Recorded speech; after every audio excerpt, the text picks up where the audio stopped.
شروع اللہ کا نام لے کر جو بڑا مہربان نہایت رحم والا ہے۔ لوگو اپنے پروردگار سے ڈرو کہ قیامت کا زلزلہ ایک حادثہ عظیم ہے۔ اے مخاطب، جس دن تو اس کو دیکھے گا اس دن یہ حال ہوگا کہ تمام دودھ پلانے والی عورتیں اپنے بچوں کو بھول جائیں گی اور تمام حمل والیوں کے حمل گر پڑیں گے، اور لوگ تجھ کو مدہوش نظر آئیں گے، حالانکہ وہ مدہوش نہیں ہوں گے بلکہ عذاب دیکھ کر مدہوش ہو رہے ہوں گے۔ بے شک اللہ کا عذاب بڑا سخت ہے، اور بعض لوگ ایسے ہیں جو اللہ کی شان میں علم کے بغیر جھگڑتے اور ہر شیطان سرکش کی پیروی کرتے ہیں، جس کے بارے میں لکھ دیا گیا ہے کہ جو اسے دوست رکھے گا تو وہ اس کو گمراہ کر دے گا اور دوزخ کے عذاب کا رستہ دکھائے گا۔ لوگو، اگر تم کو مرنے کے بعد جی اٹھنے میں کچھ شک ہو تو ہم نے تم کو پہلی بار بھی تو پیدا کیا تھا، یعنی ابتدا میں مٹی سے، پھر اس سے نطفہ بنا کر، پھر اس سے خون کا لوتھڑا بنا کر، پھر اس سے بوٹی بنا کر جس کی بناوٹ کامل بھی ہوتی ہے اور ناقص بھی، تاکہ تم پر اپنی خالقیت ظاہر کر دیں۔ اور ہم جس کو چاہتے ہیں ایک میعاد مقرر تک پیٹ میں ٹھہرائے رکھتے ہیں، پھر تم کو بچہ بنا کر نکالتے ہیں، پھر تم جوانی کو پہنچتے ہو، اور بعض قبل از پیری مر جاتے ہیں، اور بعض بڑھاپے کی نہایت خراب عمر کی طرف لوٹائے جاتے ہیں کہ بہت کچھ جاننے کے بعد بالکل بے علم ہو جاتی ہیں۔ اور اے دیکھنے والے، تو دیکھتا ہے کہ ایک وقت میں زمین خشک پڑی ہوتی ہے، پھر جب ہم اس پر مے برساتے ہیں تو وہ شاداب ہو جاتی اور ابھرنے لگتی ہے اور طرح طرح کی بارونق چیزیں اگاتی ہے۔ ان قدرتوں سے ظاہر ہے کہ اللہ ہی قادر مطلق ہے جو برحق ہے، اور یہ کہ وہ مردوں کو زندہ کر دیتا ہے، اور یہ کہ وہ ہر چیز پر قدرت رکھتا ہے، اور یہ کہ قیامت آنے والی ہے اس میں کچھ شک نہیں، اور یہ کہ اللہ سب لوگوں کو جو قبروں میں ہیں جلا اٹھائے گا، اور لوگوں میں کوئی ایسا بھی ہے جو اللہ کی شان میں بغیر علم کے اور بغیر ہدایت کے اور بغیر کتاب روشن کے جھگڑتا ہے اور تکبر سے گردن موڑ لیتا ہے تاکہ لوگوں کو اللہ کے رستے سے گمراہ کر دے۔ اس کے لیے دنیا میں ذلت ہے، اور قیامت کے دن ہم اسے عذاب آتش سوزاں کا مزہ چکھائیں گے۔ اے سرکش، یہ اس کفر کی سزا ہے جو تیرے ہاتھوں نے آگے بھیجا ہے، اور اللہ اپنے بندوں پر ظلم کرنے والا نہیں۔ اور لوگوں میں بعض ایسا بھی ہے جو کنارے پر کھڑا ہو کر اللہ کی عبادت کرتا ہے، اگر اس کو کوئی دنیاوی فائدہ پہنچے تو اس کے سبب مطمئن ہو جائے، اور اگر کوئی آفت پڑے تو منہ کے بل لوٹ جائے، یعنی پھر کافر ہو جائے۔ اس نے دنیا میں بھی نقصان اٹھایا اور آخرت میں بھی، یہی تو صاف نقصان ہے۔ یہ اللہ کے سوا ایسی چیز کو پکارتا ہے جو نہ اسے نقصان پہنچائے اور نہ فائدہ دے سکے، یہی تو پرلے درجے کی گمراہی ہے۔ بلکہ ایسے شخص کو پکارتا ہے جس کا نقصان فائدے سے زیادہ قریب ہے۔ ایسا دوست بھی برا اور ایسا ساتھی بھی برا۔ جو لوگ ایمان لائے اور عمل نیک کرتے رہے، اللہ ان کو بہشتوں میں داخل کرے گا جن کے نیچے نہریں بہ رہی ہیں۔ کچھ شک نہیں کہ اللہ جو چاہتا ہے کرتا ہے۔ جو شخص یہ گمان کرتا ہو کہ اللہ اس کو دنیا اور آخرت میں مدد نہیں دے گا تو اس کو چاہیے کہ اوپر کی طرف یعنی اپنے گھر کی چھت میں ایک رسی باندھے، پھر اس سے اپنا گلا گھونٹ لے، پھر دیکھے کہ آیا یہ تدبیر اس کے غصے کو دور کر دیتی ہے۔ اور اسی طرح ہم نے اس قرآن کو اتارا جس کی تمام باتیں کھلی ہوئی ہیں، اور یہ یاد رکھو کہ اللہ جس کو چاہتا ہے ہدایت دیتا ہے۔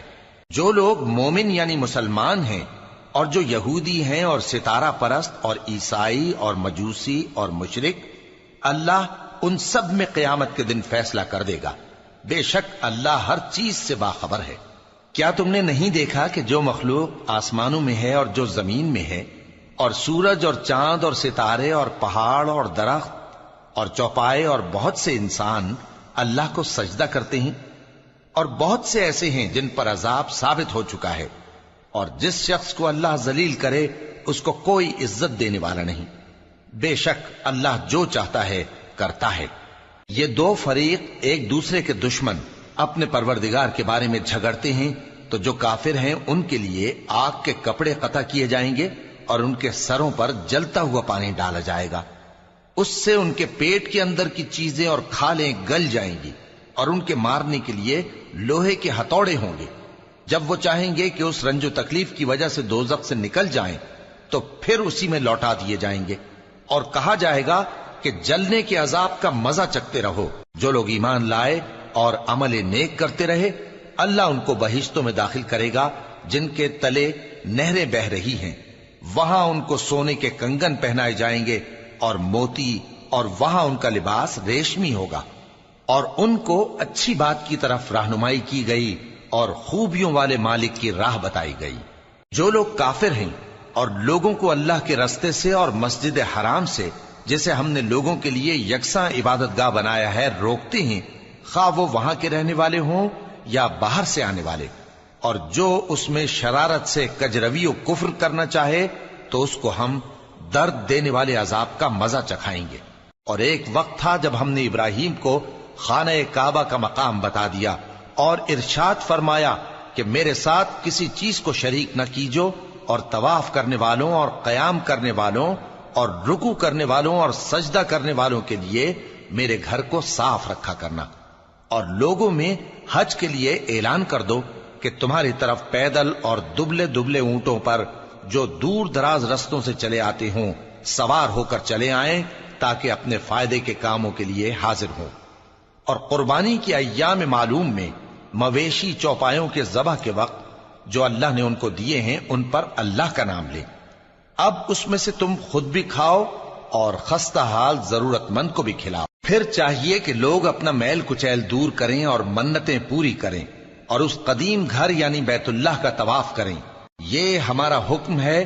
اور جو شخص ادب کی چیزوں کی جو اللہ نے مقرر کی ہیں تعظیم کرے تو یہ اس کے پروردگار کے نزدیک اس کے حق میں بہتر ہے۔ اور تمہارے لیے مویشی حلال کر دیے گئے ہیں سوائے ان کے جو تمہیں پڑھ کر سنائے جاتے ہیں، تو بتوں کی پلیدی سے بچو اور جھوٹی بات سے پرہیز کرو، صرف ایک اللہ کے ہو کر اور اس کے ساتھ شریک نہ ٹھہرا کر۔ اور جو شخص کسی کو اللہ کے ساتھ شریک مقرر کرے تو وہ گویا ایسا ہے جیسے آسمان سے گر پڑے، پھر اس کو پرندے اچک لے جائیں یا ہوا کسی دور کی جگہ اڑا کر پھینک دے۔ یہ ہمارا حکم ہے۔ اور جو شخص ادب کی چیزوں کی جو اللہ نے مقرر کی ہیں تعظیم کرے تو یہ کام دلوں کی پرہیزگاری سے ہے۔ ان میں ایک وقت مقرر تک تمہارے لیے فائدے ہیں، پھر ان کو اس قدیم گھر یعنی بیت اللہ تک پہنچنا اور ذبح ہونا ہے۔ اور ہم نے ہر ایک امت کے لیے قربانی کا طریق مقرر کر دیا ہے تاکہ جو مویشی چوپائے اللہ نے ان کو دیے ہیں ان کے ذبح کرنے کے وقت ان پر اللہ کا نام لیں۔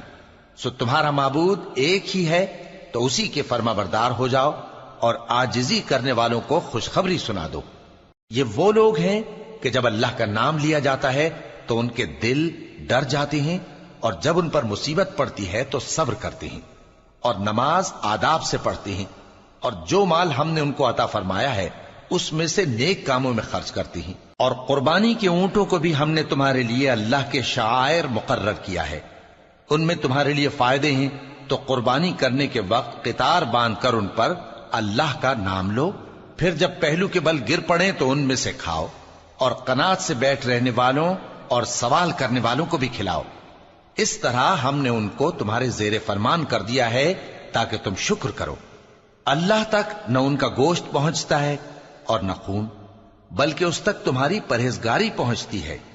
اسی طرح اللہ نے ان کو تمہارے زیر فرمان کر دیا ہے تاکہ اس بات کے بدلے کہ اس نے تم کو ہدایت بخشی ہے اسے بزرگی سے یاد کرو۔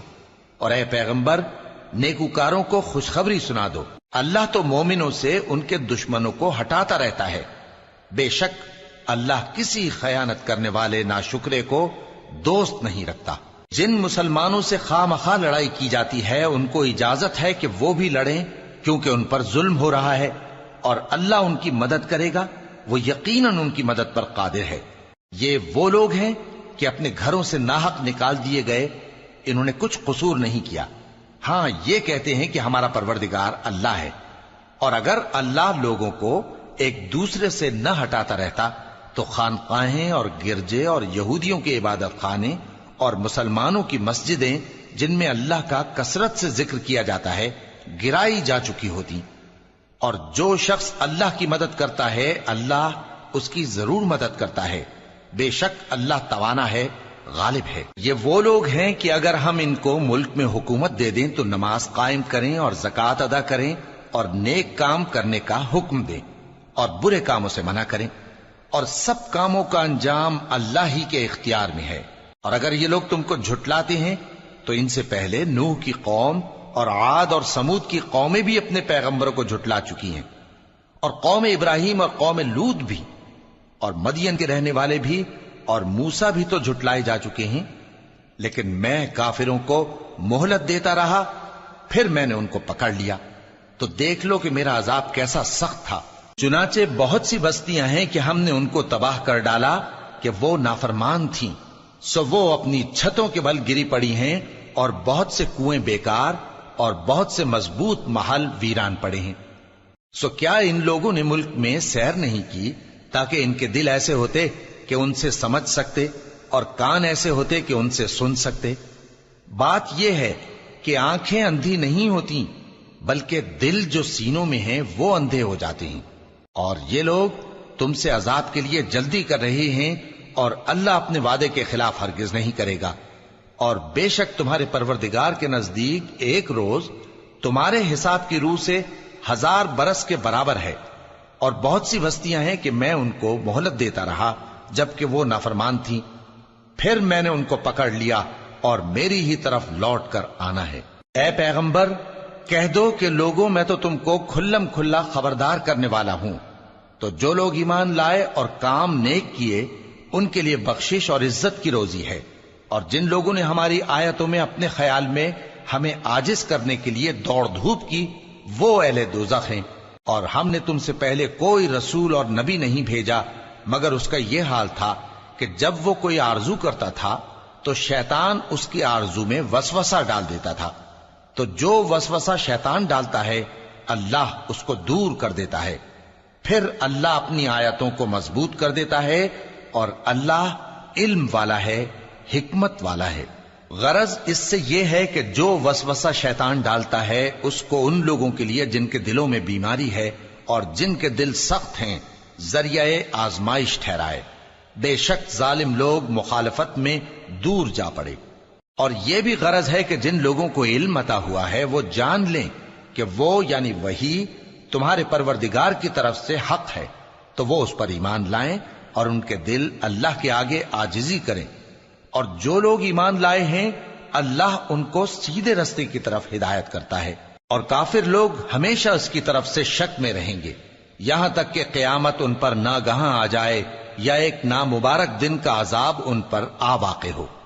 اس روز بادشاہی اللہ ہی کی ہوگی اور وہ ان میں فیصلہ کر دے گا، تو جو لوگ ایمان لائے اور عمل نیک کرتے رہے وہ نعمت کے باغوں میں ہوں گے، اور جو کافر ہوئے اور ہماری آیتوں کو جھٹلاتے رہے ان کے لیے ذلیل کرنے والا عذاب ہوگا۔ اور جن لوگوں نے اللہ کی راہ میں ہجرت کی پھر مارے گئے یا مر گئے ان کو اللہ اچھی روزی دے گا، اور بے شک اللہ بہترین رزق دینے والا ہے۔ وہ ان کو ایسے مقام میں داخل کرے گا جسے وہ پسند کریں گے، اور اللہ تو جاننے والا ہے، بردبار ہے۔ یہ بات اللہ کے ہاں ٹھہر چکی ہے، اور جو شخص کسی کو اتنی ہی ایذا دے جتنی ایذا اس کو دی گئی، پھر اس شخص پر زیادتی کی جائے تو اللہ اس کی مدد کرے گا۔ بے شک اللہ معاف کرنے والا ہے، بخشنے والا ہے۔ یہ اس لیے کہ اللہ رات کو دن میں داخل کرتا ہے اور دن کو رات میں داخل کرتا ہے، اور اللہ تو سننے والا ہے، دیکھنے والا ہے۔ یہ اس لیے کہ اللہ ہی برحق ہے، اور جس چیز کو کافر اللہ کے سوا پکارتے ہیں وہ باطل ہے، اور اس لیے کہ اللہ اونچی شان والا ہے، بڑا ہے۔ کیا تم نہیں دیکھتے کہ اللہ آسمان سے مے برساتا ہے تو زمین سرسبز ہو جاتی ہے؟ بے شک اللہ مہربان ہے، خبردار ہے۔ جو کچھ آسمانوں میں ہے اور جو کچھ زمین میں ہے اسی کا ہے، اور بے شک اللہ بے نیاز ہے، قابل ستائش ہے۔ کیا تم نہیں دیکھتے کہ جتنی چیزیں زمین میں ہیں سب اللہ نے تمہارے زیر فرمان کر رکھی ہیں، اور کشتیاں بھی جو اسی کے حکم سے سمندر میں چلتی ہیں، اور وہ آسمان کو تھامے رہتا ہے کہ زمین پر نہ گر پڑے مگر اس کے حکم سے۔ بے شک اللہ لوگوں پر نہایت شفقت کرنے والا مہربان ہے۔ اور وہی تو ہے جس نے تم کو حیات بخشی، پھر تم کو مارتا ہے، پھر تمہیں زندہ بھی کرے گا، اور انسان تو بڑا ناشکرا ہے۔ ہم نے ہر ایک امت کے لیے بندگی کی ایک راہ مقرر کر دی ہے، کہ اسی طرح وہ بندگی کرتے ہیں، تو یہ لوگ تم سے اس معاملے میں جھگڑا نہ کریں، اور تم لوگوں کو اپنے پروردگار کی طرف بلاتے رہو، بے شک تم سیدھے رستے پر ہو۔ اور اگر یہ تم سے جھگڑا کریں تو کہہ دو کہ جو عمل تم کرتے ہو اللہ ان سے خوب واقف ہے۔ جن باتوں میں تم اختلاف کرتے ہو اللہ تم میں قیامت کے روز ان کا فیصلہ کر دے گا۔ کیا تم نہیں جانتے کہ جو کچھ آسمان اور زمین میں ہے اللہ اس کو جانتا ہے؟ یہ سب کچھ کتاب میں لکھا ہوا ہے، بے شک یہ سب اللہ کو آسان ہے۔ اور یہ لوگ اللہ کے سوا ایسی چیزوں کی عبادت کرتے ہیں جن کی اس نے کوئی سند نازل نہیں فرمائی، اور نہ ان کے پاس اس کی کوئی دلیل ہے، اور ظالموں کا کوئی بھی مددگار نہیں ہوگا۔ اور جب ان کو ہماری صاف صاف آیتیں پڑھ کر سنائی جاتی ہیں تو ان کی شکل بگڑ جاتی ہے، اور تم ان کے چہروں میں صاف طور پر ناگواری دیکھتے ہو۔ ایسا لگتا ہے کہ جو لوگ ان کو ہماری آیتیں پڑھ کر سناتے ہیں ان پر حملہ کر دیں گے۔ کہہ دو کہ میں تم کو اس سے بھی بری چیز بتاؤں، وہ دوزخ کی آگ ہے جس کا اللہ نے کافروں سے وعدہ کیا ہے، اور وہ برا ٹھکانہ ہے۔ لوگوں، ایک مثال بیان کی جاتی ہے، اسے غور سے سنو کہ جن لوگوں کو تم اللہ کے سوا پکارتے ہو وہ ایک مکھی بھی نہیں بنا سکتے اگرچہ اس کے لیے سب اکٹھے ہو جائیں، اور اگر مکھی ان سے کوئی چیز چھین لے جائے تو اسے اس سے چھڑا نہیں سکتے۔ طالب اور مطلوب یعنی عابد اور معبود دونوں گئے گزرے ہیں۔ ان لوگوں نے اللہ کی قدر جیسی کرنی چاہیے تھی نہیں کی۔ کچھ شک نہیں کہ اللہ زبردست ہے، غالب ہے۔ اللہ فرشتوں میں سے پیغام پہنچانے والے منتخب کر لیتا ہے اور انسانوں میں سے بھی۔ بے شک اللہ سننے والا ہے، دیکھنے والا ہے۔ جو ان کے آگے ہے اور جو ان کے پیچھے ہے وہ اس سے واقف ہے، اور سب کاموں کا رجوع اللہ ہی کی طرف ہے۔ مومنوں، رکوع کرتے اور سجدہ کرتے اور اپنے پروردگار کی عبادت کرتے رہو اور نیک کام کرو تاکہ فلاح پاؤ، اور اللہ کی راہ میں جہاد کرو جیسا جہاد کرنے کا حق ہے۔ اس نے تم کو منتخب کیا ہے اور تم پر دین کی کسی بات میں تنگی نہیں کی، اور تمہارے لیے تمہارے باپ ابراہیم کا دین پسند کیا۔ اسی اللہ نے پہلے یعنی پہلی کتابوں میں تمہارا نام مسلم رکھا تھا، اور اس کتاب میں بھی وہی نام رکھا ہے۔ تو جہاد کرو تاکہ پیغمبر تمہارے بارے میں گواہ ہوں اور تم لوگوں کے مقابلے میں گواہ رہو۔ سو مسلمانوں، نماز قائم کرو اور زکوٰۃ دو اور اللہ کے دین کی رسی کو پکڑے رہو، وہی تمہارا دوست ہے۔ سو وہ کیا خوب دوست ہے اور کیا خوب مددگار ہے۔